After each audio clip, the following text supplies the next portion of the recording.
Great Britain's Disability Discrimination Act was initially passed in 1995, and it followed passage of the United States 1990 Americans with Disabilities Act. Its purpose was to carry forth the intent to provide equality to those with disabilities.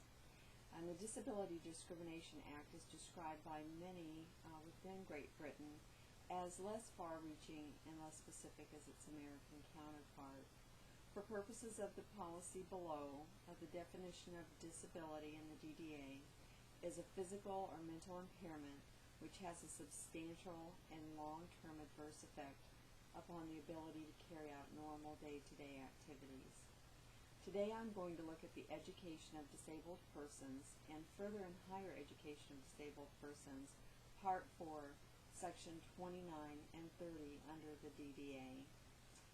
This portion of the DDA requires that each county, voluntary, or grant-maintained school shall include an annual report containing information as to, first, the arrangements for admission of disabled pupils, second, the steps taken to prevent disabled pupils from being treated less favorably than other pupils, and third, the facilities provided to assist access to the school by disabled pupils. Disabled pupils means pupils who are disabled for the purposes of the definitions of the DDA, and annual reports must be prepared under the Articles of Government for schools in accordance to Section 30 of the Act. Under Section 30, the annual report must include, first, progress made during the year to which the report relates in the provision of further education for disabled students in the area, and second, plans for future provision of further education for disabled students within the area. Grants, loans of other funding required that schools of higher education must publish the required reports, and local education authorities are also required to publish disability statements which contain descriptions of provision of facilities for further education by the local education authorities with respect to disabled persons. This, I believe, is a disability explicit policy, as it addresses only requirements to accommodate disabled students within the learning environment. And in terms of legitimacy, I believe it is legitimate with regards to material rights and benefits, as it creates equal educational opportunities for those defined as disabled by the DDA. Even though this policy is directed to accommodation of those with defined medical disabilities, I would still consider this to be an exterior policy because its primary focus is upon changes in the physical and social environment, and it doesn't require each individual student to be qualified to benefit from these changes. I do believe that the policy suffers from a lack of specificity, and I do believe, though, that the intent is to aim for full juncture where the physical and social environment allow full educational access and social integration for disabled pupils.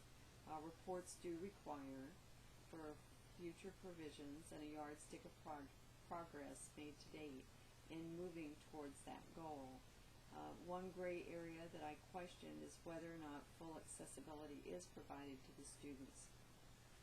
And that comes from the issue of disabled students in the United States being provided limited choices in exchange for access, and that's something that I feel that this policy doesn't clearly address either. Looking at this through ethical perspectives of benefiting the whole, it is a benefit to all to educate those who are disabled to become productive members of society. Their ability to support themselves minimizes the financial impact upon others who would otherwise bear the cost of their support.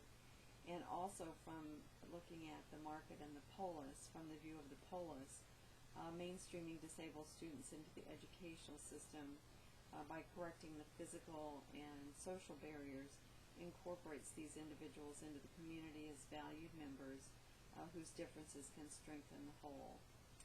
I think this is a good policy, and I believe it relates to Tawny's theory of social justice, that inequalities within the system have to be eliminated.